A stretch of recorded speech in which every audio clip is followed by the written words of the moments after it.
SeaWorld Orlando became the site of a horrifying discovery when a homeless man by the name of Daniel P. Dukes was found dead in an orca tank with his body covered in bruises and bite marks. Tilikum, the massive orca who was believed to have caused this tragedy, was already tied to past fatalities and once again found himself at the center of another marine life atrocity. But what really happened that night, and why did Dukes risk getting so close? Daniel P. Dukes, a 27-year-old man known for his free-spirited and adventurous personality, became the focal point of one of SeaWorld's most chilling and controversial incidents. With a history of unconventional behavior and a fascination for the unknown, Dukes reportedly evaded security measures to stay overnight in the park, a decision that would tragically cost him his life. What began as an act of curiosity turned into a grim event that reshaped the conversation around captive marine animals. On the morning of July 6, 1999, SeaWorld staff were greeted by an unthinkable sight. Dukes's lifeless body was found floating in Tilikum's tank, draped over the massive orca's back. His body bore clear signs of trauma, including severe bruises, abrasions, and bite marks, indicating a violent encounter. The discovery not only left the staff stunned, but also reverberated across the marine park industry, raising immediate questions about how such an event could occur. Investigators pieced together a troubling timeline. Dukes, it appeared, had entered SeaWorld the previous day as a regular visitor. As the park closed for the evening, he managed to evade security and stay behind. At some point during the night, he stripped down to his swim trunks and entered the frigid waters of Tilikum's enclosure. His motivations remain unclear. Did he seek a closer connection with the orca, or was it a spur-of-the-moment decision driven by recklessness or fascination? Whatever the reason, his decision set the stage for a tragic encounter. Once in the tank, Dukes was no match for the sheer power and unpredictability of the orca. Tilikum, weighing over 12,000 pounds and measuring more than 22 feet in length, was one of the largest orcas in captivity. Despite his size and fame as a star performer, Tilikum had a troubling history of aggression, likely exacerbated by the conditions of captivity. Dukes' body showed evidence of a violent struggle. Investigators noted injuries consistent with being bitten and thrashed. While orcas in the wild are known for their playfulness and intelligence, captivity can lead to stress-induced aggression. Experts speculated that Tilikum may have initially acted out of curiosity, only for the situation to escalate as Dukes struggled in the water. Whatever the orca's intent, the encounter ended in tragedy. To understand the context of Dukes' death, it is essential to examine Tilikum's history. Captured in 1983 off the coast of Iceland at just 2 years old, Tilikum was separated from his family and thrust into a life of confinement. Initially housed at Sealand of the Pacific in Canada, Tilikum's early years in captivity were marked by stress and harsh treatment. He shared a small tank with 2 female orcas who often displayed aggression toward him. Tilikum's first known involvement in a fatal incident occurred in 1991 at Sealand. During a routine training session, a young trainer named Kelty Burns slipped into the tank. Tilikum, along with the 2 female orcas, dragged Burn underwater repeatedly, preventing her from surfacing. The event shocked the marine park industry, but was attributed to a tragic accident rather than the orca's aggression. Following the closure of Sealand, Tilikum was transferred to SeaWorld Orlando, where his troubled history continued. By the time of Dukes' death, Tilikum had already displayed behavioral issues linked to captivity. Experts argue that the stress of confinement, lack of stimulation, and isolation from natural social structures had taken a toll on the orca's mental well-being. His size and strength, combined with the frustration of captivity, made him unpredictable, a fact that would become tragically evident. Dukes' decision to enter Tilikum's tank remained shrouded in mystery. Some suggested that he may have been unaware of the risks, viewing Tilikum as a gentle giant rather than a potentially dangerous predator. Others speculated that Dukes, known for his adventurous spirit, sought an up-close experience with one of nature's most awe-inspiring creatures. Regardless of his motivations, The incident highlighted the inherent risks of keeping such powerful animals in captivity. Dangers of close interactions with wild animals, particularly those held in captivity. Orcas, despite their majestic appearance, are powerful predators with instincts honed by millions of years of evolution. When confined to tanks far smaller than their natural ranges, their behavior can become erratic and aggressive. The death of Daniel P. Duke sparked widespread controversy and criticism. SeaWorld faced intense scrutiny, with questions raised about its security protocols and the ethics of housing such powerful animals in captivity. Critics pointed to the incident as evidence of the dangers posed by keeping orcas in artificial environments, where their natural behaviors are suppressed and stress levels are heightened. In response, SeaWorld implemented stricter safety measures, including enhanced barriers and improved surveillance to prevent unauthorized access to enclosures. However, the incident also reignited broader debates about the morality of using orcas for entertainment. Animal rights groups seized on Dukes' death as a rallying cry for reform, arguing that orcas like Tilikum should never have been confined in the first place. Dukes' death was not the last tragedy associated with Tilikum.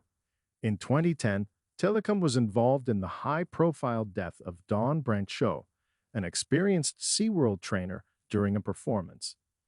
Tilikum pulled Brancheau into the water, resulting in her death. The incident led to the release of the documentary Blackfish, which delved into the ethical and psychological issues surrounding orca captivity. For Tilikum, the tragedy in his life emphasized the complexities of human-animal interactions. While he was a symbol of marine park entertainment, he also became a focal point for calls to end the practice of keeping orcas in captivity. Tilikum's story, including his involvement in Dukes' death, served as a stark reminder of the risks inherent in confining such intelligent and powerful creatures. The death of Daniel P. Dukes marked a turning point in the public perception of marine parks. It forced institutions like SeaWorld to confront uncomfortable truths about their practices and the consequences of captivity. While supporters of marine parks argued that such incidents were rare, critics pointed to Dukes' death as part of a broader pattern of issues tied to the confinement of apex predators. The Strait of Gibraltar is a vital maritime passage, a corridor between the Atlantic Ocean and the Mediterranean Sea known for its bustling activity and scenic beauty. On May 4, 2023, a sailing yacht found itself at the center of a terrifying encounter that would underscore the unpredictability of these waters. It was a tranquil spring morning when the sailing yacht embarked on its journey through the Strait of Gibraltar. The crew, seasoned sailors familiar with the region's currents and winds, navigated the calm waters with ease. The sky was clear, and the distant silhouettes of Spain and North Africa framed their route. For the crew, it was another routine voyage, a day to enjoy the serenity of the open sea. The yacht glided effortlessly through the strait, its sails catching the gentle breeze. The rhythmic lapping of waves against the hull created a soothing soundtrack to the journey. The crew was in high spirits, exchanging stories and laughter as they charted their course. There was no indication of the chaos that was about to unfold. Without warning, the tranquil scene was shattered by the appearance of a pod of orcas. Their sleek black and white bodies emerged from the water, their dorsal fins cutting through the surface like knives. At first, the crew was struck by the sight of these magnificent creatures. Orcas, often referred to as killer whales, are known for their intelligence and social behavior. Yet the crew's admiration quickly turned to alarm. The orcas began to circle the yacht, their movements deliberate and coordinated. The crew watched in growing unease as the animals' behavior shifted from curious to aggressive. Then came the first impact, a powerful strike against the yacht's rudder. The vessel shuddered violently, throwing the crew off balance. The force of the blow made it clear that this was no accidental encounter. One orca after another rammed the rudder, their immense strength causing visible damage. The crew scrambled to respond, shouting commands and attempting to steer the yacht away.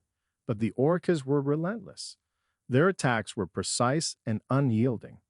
The rudder, a critical component for steering, was their primary target, and it wasn't long before it was rendered inoperable. The impacts grew more frequent and forceful. Each strike sent vibrations through the hull, creating a sense of impending doom. The crew tried everything to deter the orcas, from banging on the sides of the yacht to throwing objects into the water, but nothing seemed to work. The pod continued their assault with chilling determination, their behavior suggesting a level of coordination that left the crew baffled.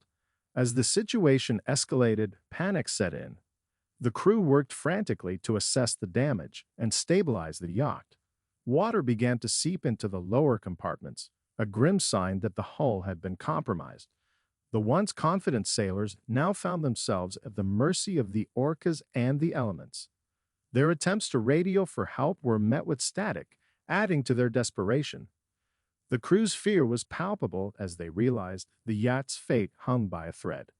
They donned life vests and prepared for the worst, their minds racing with thoughts of survival. Despite their efforts, the relentless attack left the yacht crippled. The rudder was destroyed, and the vessel drifted aimlessly, a sitting target for the aggressive pod. The Spanish Coast Guard, responding to a distress call from a nearby vessel, arrived just in time. The sight of the rescue ship brought a wave of relief to the terrified crew.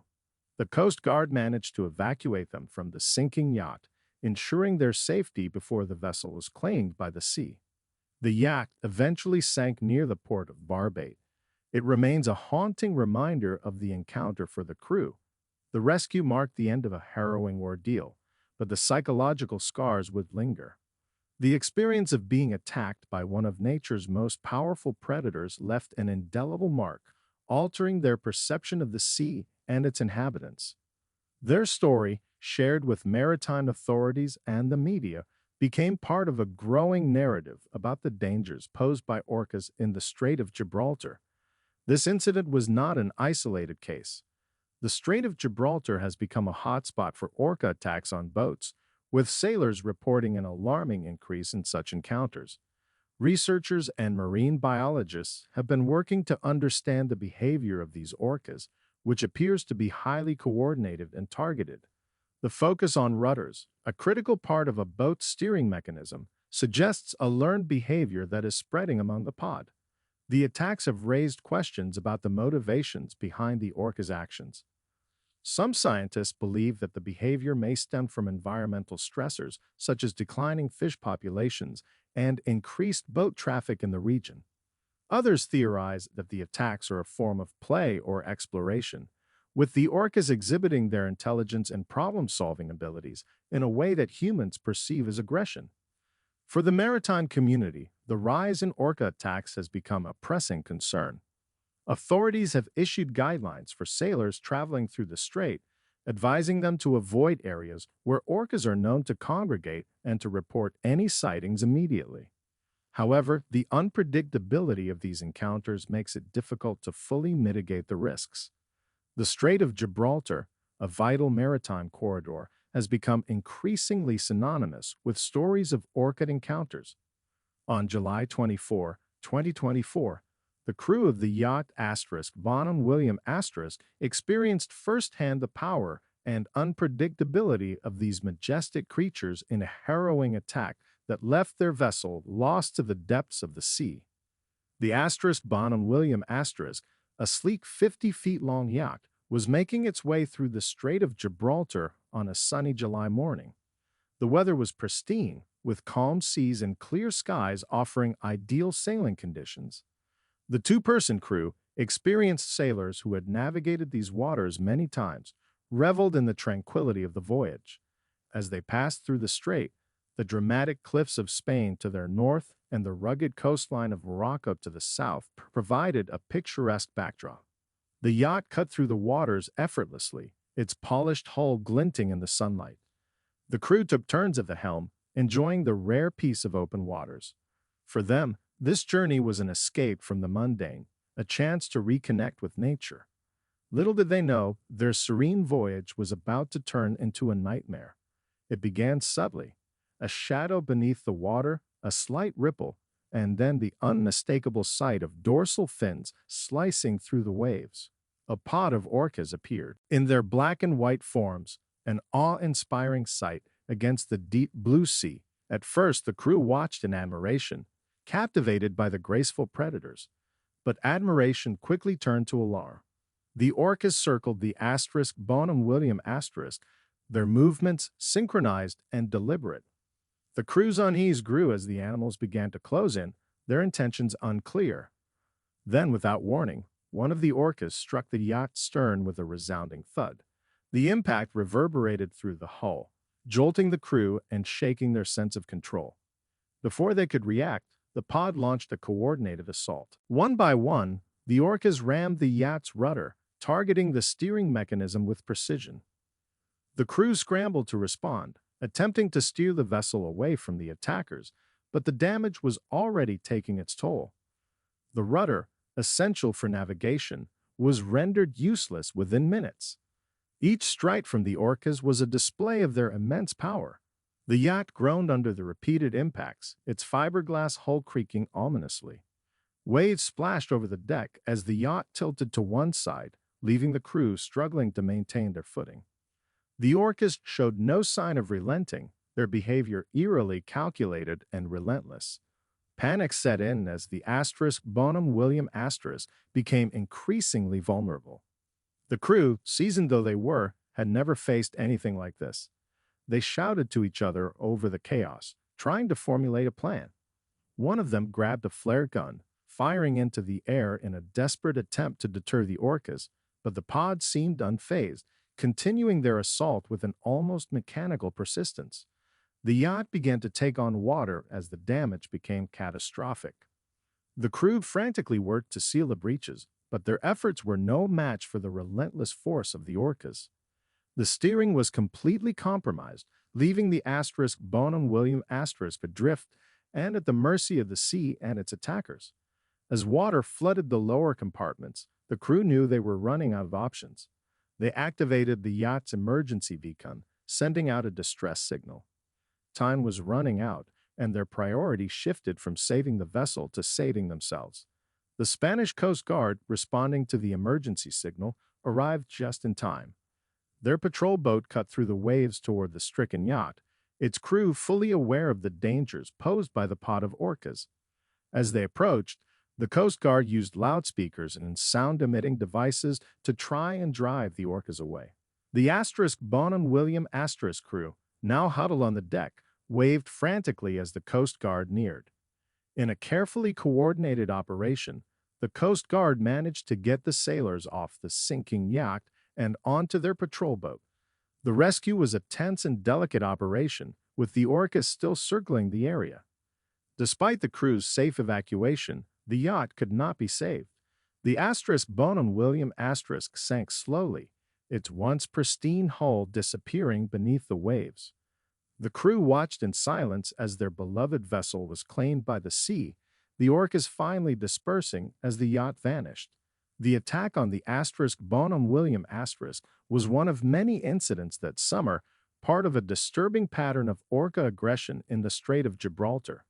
Researchers and marine biologists, already investigating the rising frequency of these encounters, were left grappling with questions about the behavior of these intelligent creatures. The targeting of rudders in particular appeared to be a learned behavior passed down among the pod. Some scientists theorized that the orcas viewed the rudders as objects of interest or even as a form of play. Others suggested that environmental stressors, such as declining fish stocks and increased boat traffic, might be influencing their behavior. For sailors in the region, the attack stressed the growing risks of navigating these waters. Maritime authorities issued advisories urging vessels to avoid known orca hotspots and to report sightings immediately. Yet the unpredictability of these encounters made them difficult to avoid, leaving sailors and researchers alike searching for answers. If you enjoyed this video, watch our next one shown on screen.